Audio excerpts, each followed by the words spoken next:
नमस्कार, यो समाचारमा स्वागत छ। म शशि नेपाल। म अपेक्षा तिमिल सेना। सुरु गरौँ अहिलेसम्मका प्रमुख समाचारबाट।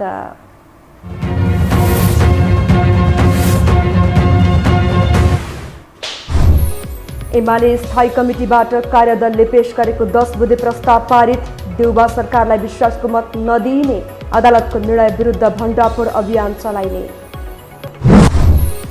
देउबालाई विश्वासको मत दिनेबारे धर्म सङ्कटमा नेपाल समूह, कार्यदलको निर्णय पालना नभएको आरोप। ओलीकै कारण एमाले एक हुने सम्भावना टरेको जिकिर।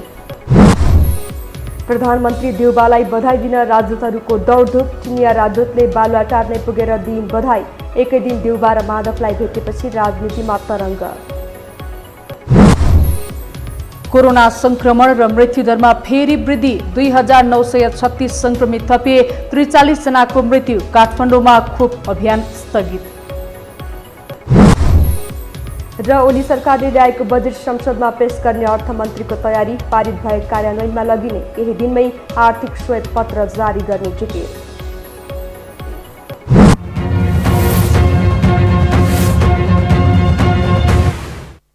अब समाचार विस्तारमा। नेकपा एमाले कांग्रेस सभापति शेरबहादुर देउबाको नेतृत्वको सरकारलाई विश्वासको मत नदिने निर्णय गरेको छ। सरकारबाट बाहिरिएपछि पहिलो पटक बसेको एमाले स्थायी समिति बैठकले अलोकतान्त्रिक र अस्वस्थ प्रतिस्पर्धाबाट सरकार गठन भएको निष्कर्ष निकाल्दै विश्वासको मत नदिने निर्णय गरेको हो। आज ललितपुरको च्यासल स्थित तुलसीलाल स्मृति प्रतिष्ठानमा बसेको बैठकले सो निर्णय पालना गर्न पनि पार्टीका प्रतिनिधि सभाका सदस्यहरूलाई निर्देशन दिएको पार्टीका प्रवक्ता प्रदीप गेवालीले जानकारी दिनुभयो।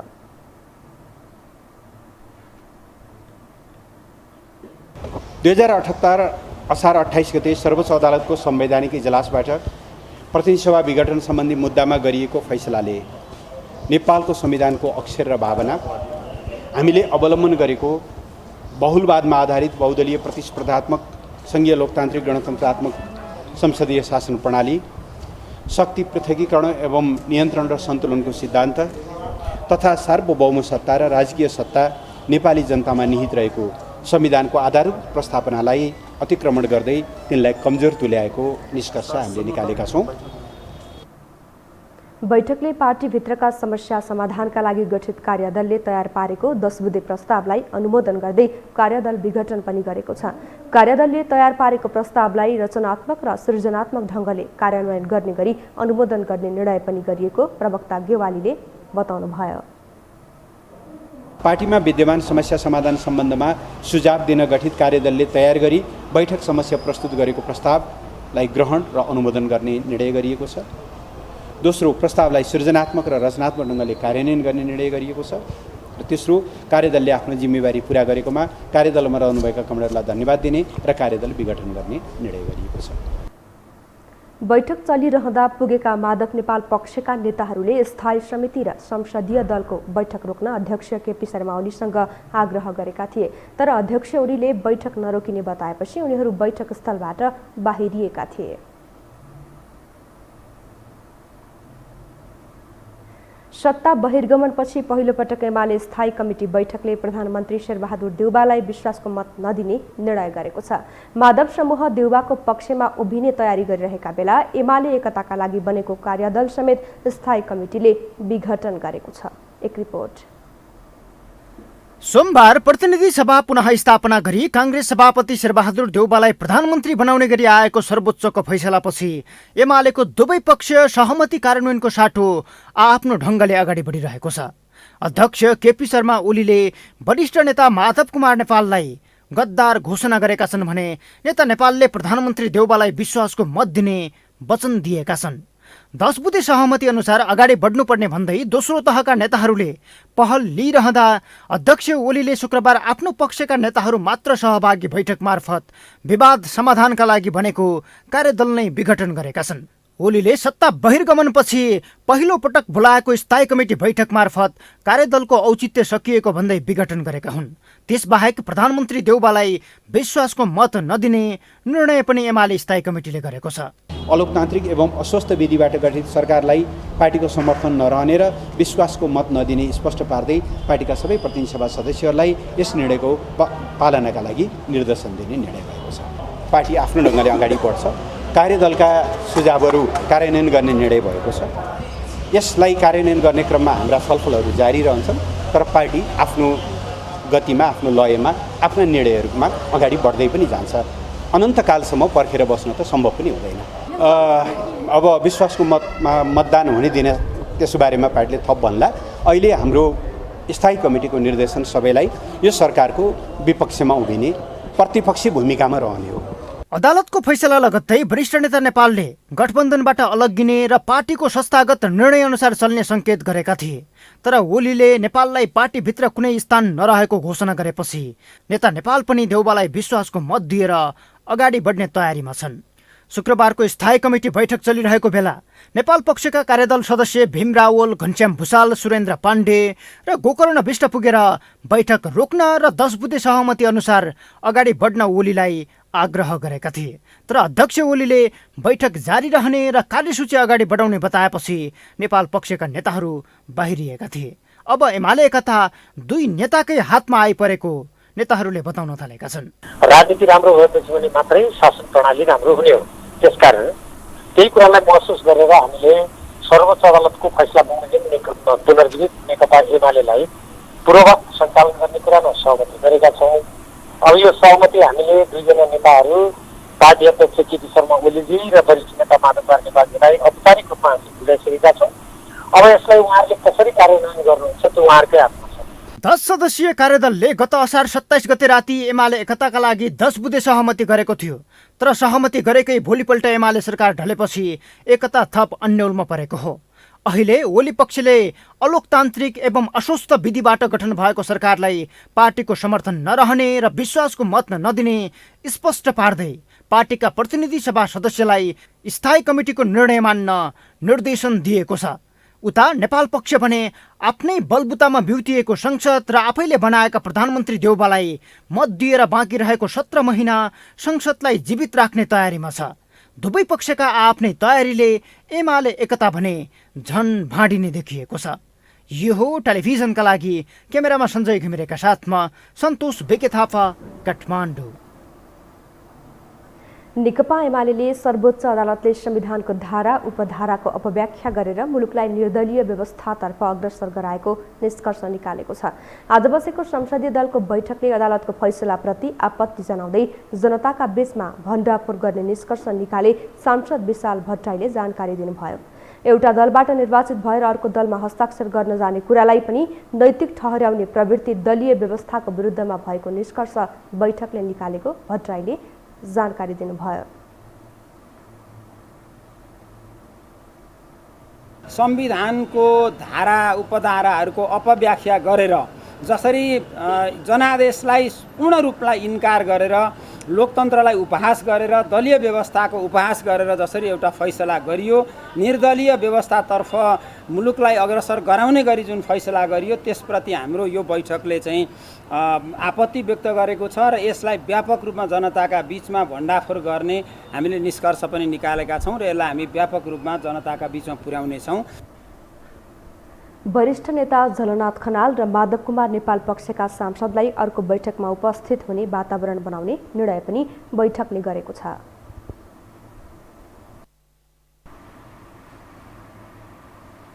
अब बाँकी समाचार। प्रधानमन्त्री शेरबहादुर देउबा नेतृत्वको सरकारको भविष्य एमाले नेता माधव कुमार नेपालको हातमा रहेसँगै नेपाल नैतिक सङ्कटमा परेका छन्।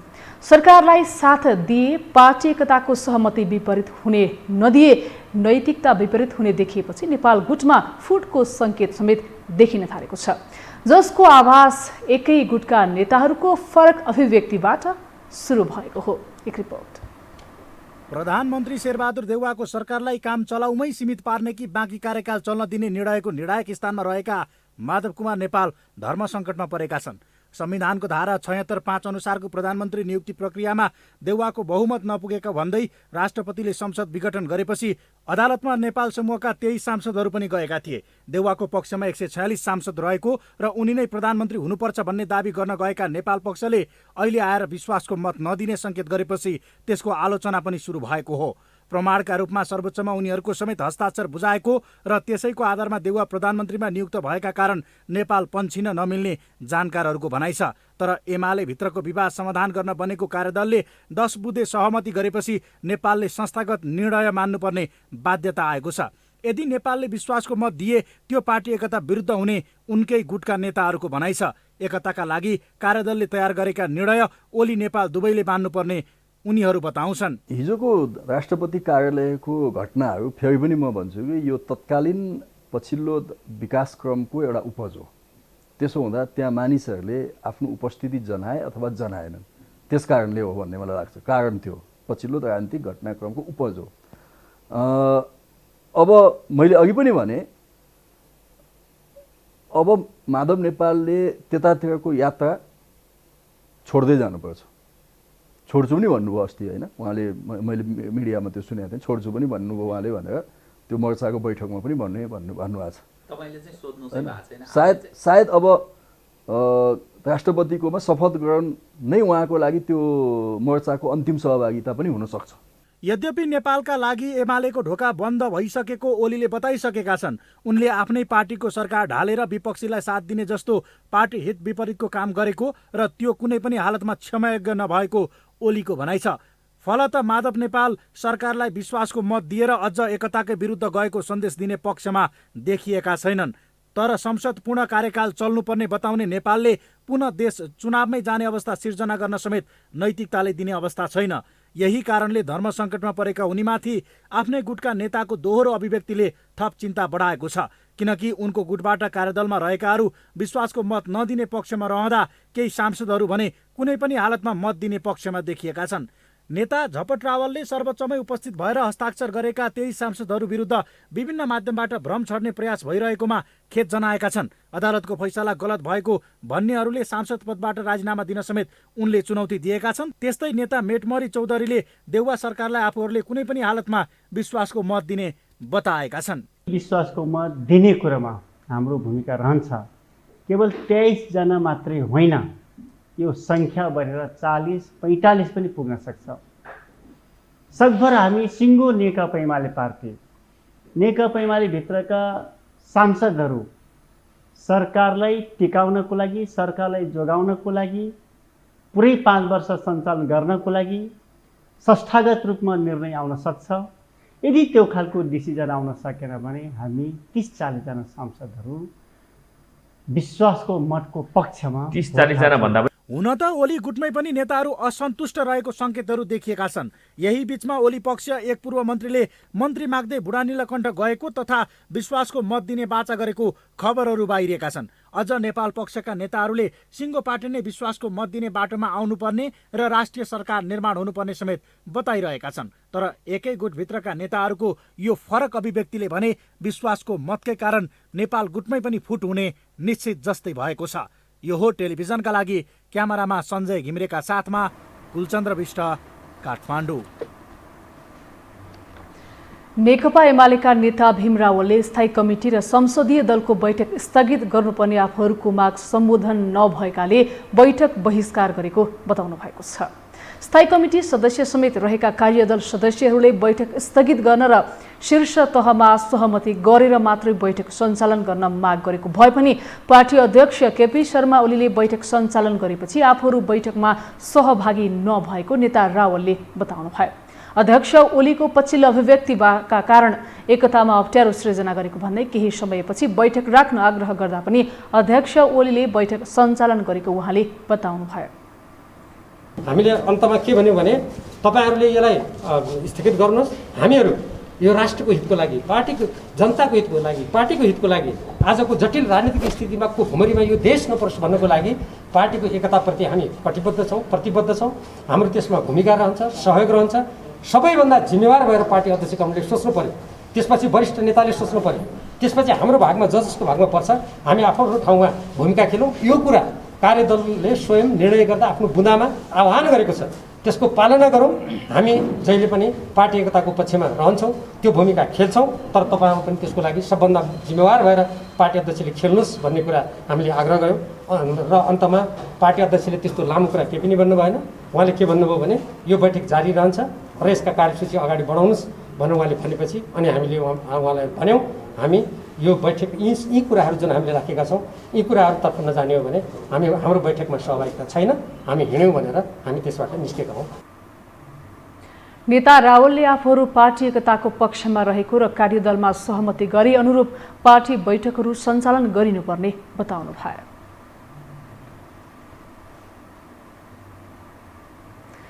सभामुख अग्निप्रसाद सापकोटाले बृहत्तर राष्ट्रिय एकताको खाँचो रहेको बताउनु भएको छ। आइतबारदेखि सुरु हुने संघीय संसदको अधिवेशनको तयारीको सम्बन्धमा संघीय संसद भवन नयाँ बानेश्वरमा निरीक्षणका लागि पुग्नुभएका सभामुख सापकोटाले राजनीतिक दलहरू बीचमा बृहत्तर राष्ट्रिय एकता आवश्यक रहेको बताउनु भएको हो। उहाँले नेपालीको आत्मनिर्णयको अधिकार प्रयोग गरेर अगाडि बढ्न तथा संविधान जारी भएसँगै जनताले राखेका आशालाई विश्वासमा परिणत गर्नका लागि बृहत राष्ट्रिय एकताको खाँचो रहेको उहाँले बताउनु भयो। समग्र राष्ट्रिय परिस्थितिलाई चाहिँ विचार गर्दाखेरि फेरि पनि बृहत्तर राष्ट्रिय एकताको खाँचो छ। किनभने हामीले आफ्नो आत्मनिर्णयको अधिकार प्रयोग गर्दै अगाडि बढ्नका लागि अनि त्यसपछि यो जनताले जुन आशा गरेका थिए नि अब संविधान जारी भइसकेपछि यी सबै जनताको आशालाई विश्वासमा परिणत गर्नका लागि र यो हरेक हिसाबले बृहत राष्ट्रिय एकताको खाँचो छ। त्यो बृहत राष्ट्रिय एकता कायम गर्नका लागि मुख्यतः पार्टीहरूको भूमिका हुन्छ। सभामुख सापकोटाले राष्ट्रिय एकता कायम गर्न आफूहरूले इमान्दारीपूर्वक र निष्ठाका साथ समन्वय गर्ने पनि बताउनु भयो। उहाँले संसद बैठक व्यवस्थित ढङ्गले गर्ने पनि बताउनु भयो।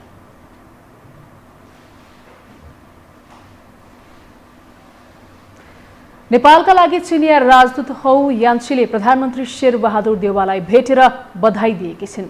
आज दिउँसो राजदूत यान्सी प्रधानमन्त्री निवास बालुवाटार पुगेकी हुन्। प्रधानमन्त्री देउवाले ट्विट गर्दै राजदूतसँग भेट भएको जानकारी दिनुभएको छ। भेटमा प्रधानमन्त्री देउवाले चीनसँगको सम्बन्धलाई थप बलियो बनाउने बताउनु भएको थियो। यान्सी आजै नेकपा एमालेका वरिष्ठ नेता माधव कुमार नेपालसँग पनि भेटवार्ता गरेकी छिन्। नेपाललाई भेट्न यान्सी कोटेश्वरस्थित नेपाल निवास पुगेकी थिइन्। देउवालाई भेटे लगत्तै चिनिया राजदूतले नेपाललाई भेट्नुलाई अर्थपूर्ण मानिएको छ। हामीसँग समाचार बाँकी नै छन्, अहिलेलाई विश्राम।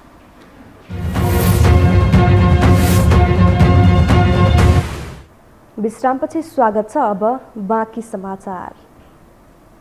एमाले अध्यक्ष केपी शर्मा ओलीको सत्ता बहिर्गमन र कांग्रेस सभापति शेरबहादुर देउवाको सत्तारोहणसँगै नेकपा विप्लव समूहका महासचिव नेत्र विक्रम चन्द विप्लवले कम्युनिस्ट घटकहरूसँगको भेटघाटलाई तीव्र पारेका छन्, जसलाई विप्लवले दिन खोजेको अर्थपूर्ण संकेतका रूपमा बुझिएको छ। एक रिपोर्ट।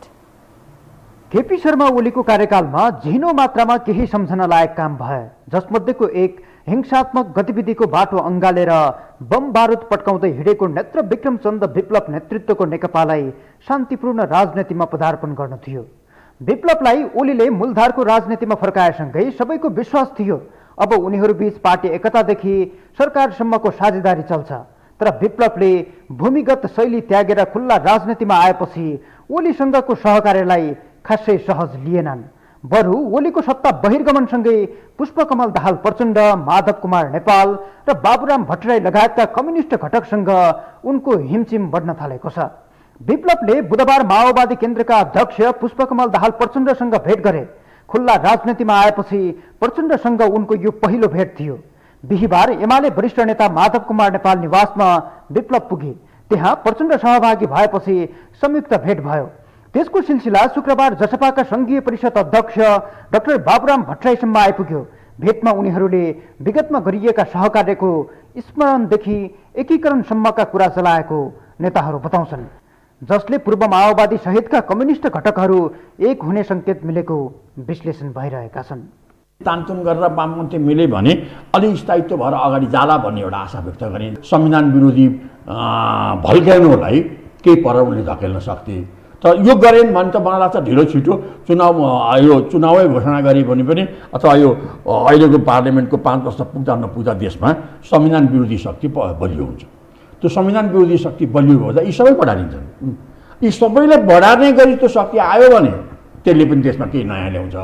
फेरि यी त्यही फोहोरमाथि बसेर बाँसुरी बजाउने शक्ति आयो भने त्यो पनि टिप्दैन धेरै दिनमा चाहिँ देश त अराजकतामा जान्छ, देशको सार्वभौमता झन् कमजोर हुन्छ।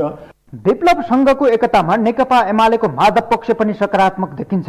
ओलीसँग मिल्नै नसक्ने अवस्थामा पुगेको यो पक्षले प्रचण्ड विप्लव सहितका कम्युनिस्टसँग एकीकरण गरेर अघि बढ्ने बताउँदै आएको छ।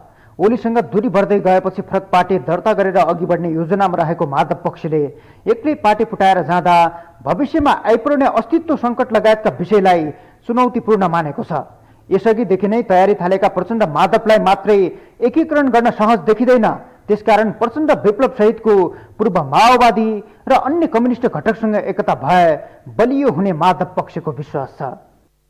केवल प्रचण्ड, माधव नेपाल, जनमोर्चा, विप्लव मात्रै होइन, हाम्रो आइडियोलोजीसँग नजिक भएको उपेन्द्र यादव समेत हाम्रो एकता, पार्टी एकतामा सहमत हुन सक्छौँ र मुलुकमा फेरि लार्जेस्ट पार्टीको रूपमा स्थापित हुन सक्छौँ, हामी हुन्छौँ।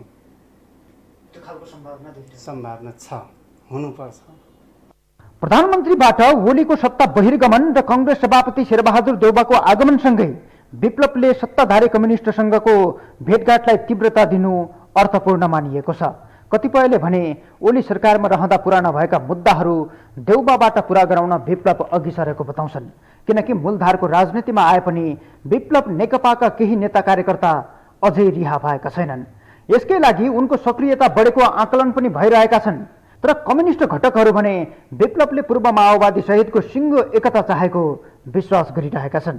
किनकि शेरबहादुर देउवा नेतृत्वकै पालामा 2052 सालमा 40 बुँदे माग राखेर तत्कालीन माओवादी भूमिगत भएर सशस्त्र द्वन्द्व थालेको थियो। अहिले फेरि कम्युनिस्टको काँधमा टेकेर देउवा सत्तामा पुगेपछि विप्लवलाई छटपटी भएको हुन सक्ने आशंका पनि भइरहेका छन्।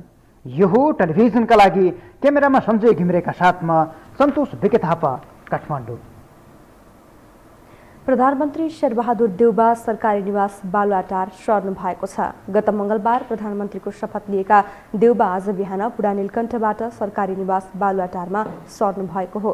प्रधानमन्त्री देउवा बिहान 10:03 शुभ सायतमा प्रधानमन्त्री निवास बालुवाटारमा प्रवेश गर्नुभएको हो। उहाँलाई निजी निवास बुढा नीलकण्ठदेखि बालुवाटारसम्म सुरक्षाकर्मीले स्कटिङ गरेका थिए।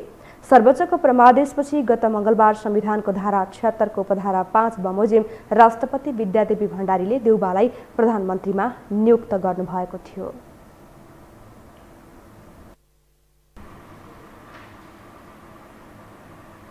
अब बाँकी समाचार। पछिल्लो 24 घण्टामा देशभर 2936 जनामा कोरोना संक्रमण पुष्टि भएको छ। 14,182 वटा नमुनाको परीक्षण गर्दा 2,936 जनामा संक्रमण पुष्टि भएको हो। यस अवधिमा 1,775 जना संक्रमण मुक्त भएका छन्। त्यस्तै पछिल्लो 24 घण्टामा 43 जनाको मृत्यु भएको छ। यो सँगै नेपालमा कोभिड संक्रमणका कारण मृत्यु हुनेको संख्या 9,506 पुगेको स्वास्थ्य तथा जनसङ्ख्या मन्त्रालयले जनाएको छ।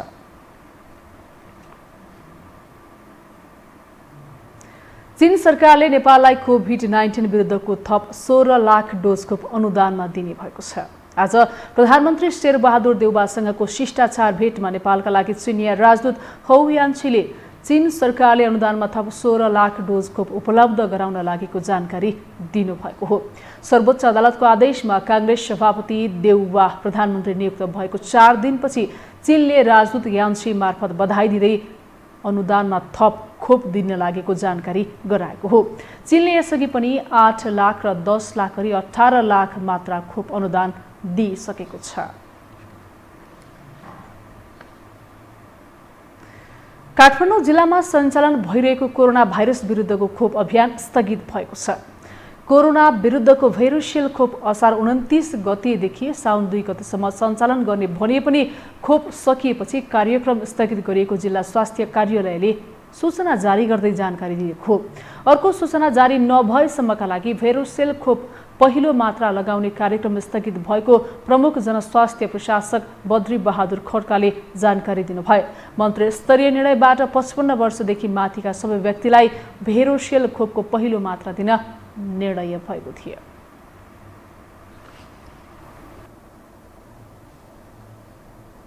अब आर्थिक समाचार।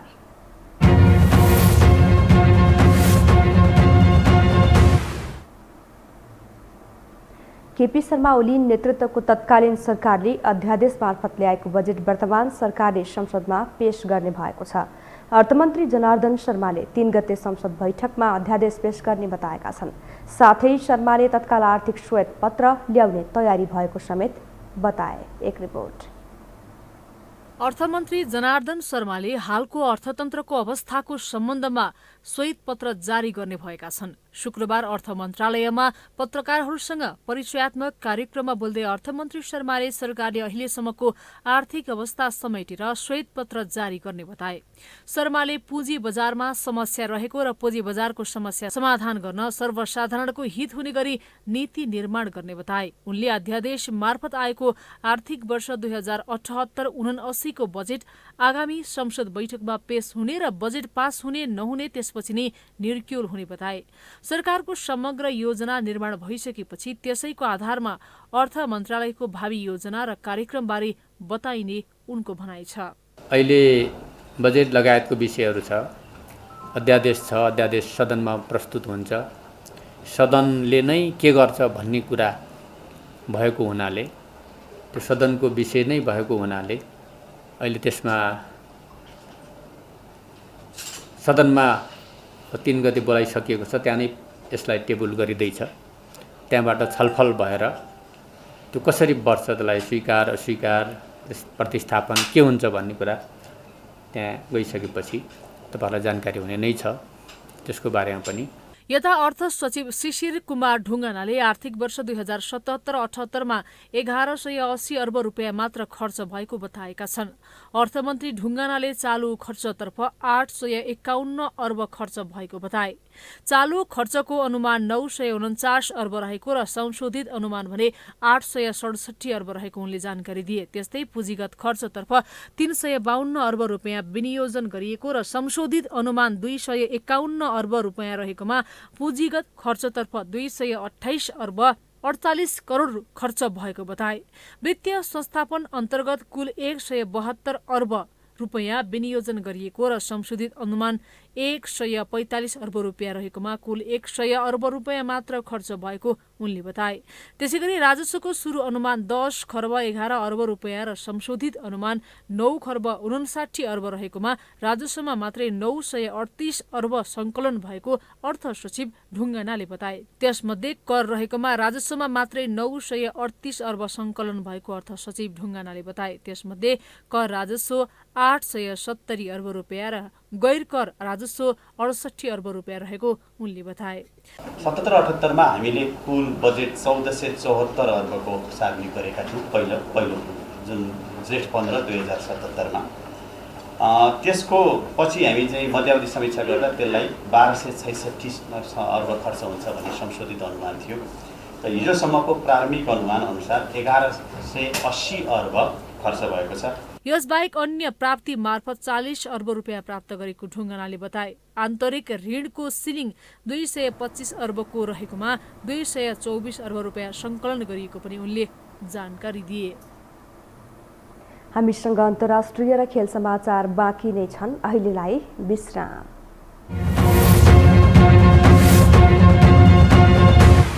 विश्रामपछि पुनः स्वागत छ। अब पालो अन्तर्राष्ट्रिय समाचारको।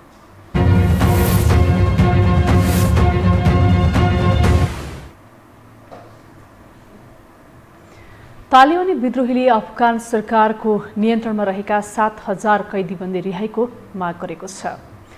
तालिबानीले 3 महिना युद्धविराम गरेर भए पनि कारागारमा रहेका आफ्ना कार्यकर्ता रिहाईको माग गरेको हो। तर सरकारी अधिकारीहरूले भने तालिबानीले समस्या समाधानका लागि ठूलो माग राखेको बताएका छन्। तालिबानीको उक्त प्रस्तावप्रति सरकारले हालसम्म कुनै प्रतिक्रिया नजनाएको अन्तर्राष्ट्रिय सञ्चार माध्यमले उल्लेख गरेका छन्।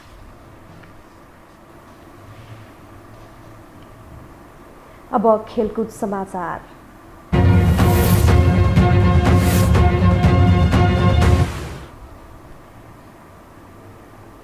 एसियन सिनियर महिला भलिबल च्याम्पियनसिपका लागि तय भएको खेलमा नेपाललाई हटाइएको छ।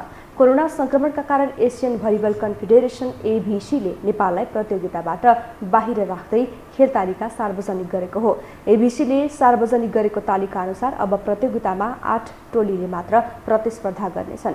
च्याम्पियनसिपमा अब आयोजक फिलिपिन्स, थाइल्यान्ड, दक्षिण Korea, Kazakhstan, Chinese Taipei, Iran, Australia र उज्बेकिस्तानले सहभागिता जनाउनेछन्। कोरोना भाइरसका कारण नेपाललाई प्रतियोगितामा समावेश नगरिएको भलिबल संघले जनाएको छ।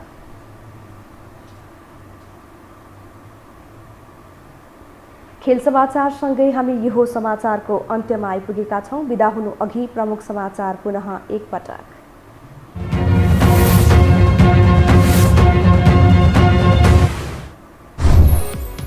एमाले स्थायी कमिटीबाट कार्यदलले पेश गरेको 10 बुँदे प्रस्ताव पारित।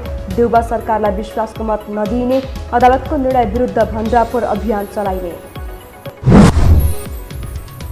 देउबालाई विश्वासको मत दिने बारे धर्म संकटमा नेपाल समूह, कार्यदलको निर्णय पालना नभएको आरोप। ओलीकै कारण एमाले एक हुने सम्भावना टरेको जिकिर। प्रधानमन्त्री देउबालाई बधाई दिन राजदूतहरूको दौडधुप। चिनिया राजदूतले बालुवा टार्ने पुगेर दिइन् बधाई। एकै दिन देउबा र माधवलाई भेटेपछि राजनीतिमा तरङ्ग। कोरोना संक्रमण र मृत्युदरमा फेरि वृद्धि। 2936 संक्रमित थपिए, 43 जनाको मृत्यु। काठमाडौँमा खोप अभियान स्थगित। र ओली सरकारले ल्याएको बजेट संसदमा पेश गर्ने अर्थमन्त्रीको तयारी। पारित भयो कार्यान्वयनमा लगिने, केही दिनमै आर्थिक श्वेतपत्र जारी गर्ने जिकिर।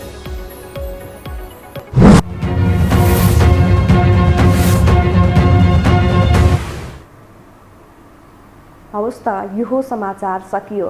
समाचार बुलेटिनका साथै यो टेलिभिजनका सम्पूर्ण कार्यक्रम यो टेलिभिजन.com, यो खबर.com, युट्युब र फेसबुकमा पनि पढ्न र हेर्न सक्नुहुनेछ। मोबाइलमा यो टिभी एप डाउनलोड गरी हामीलाई प्रत्यक्ष हेर्न सक्नुहुनेछ।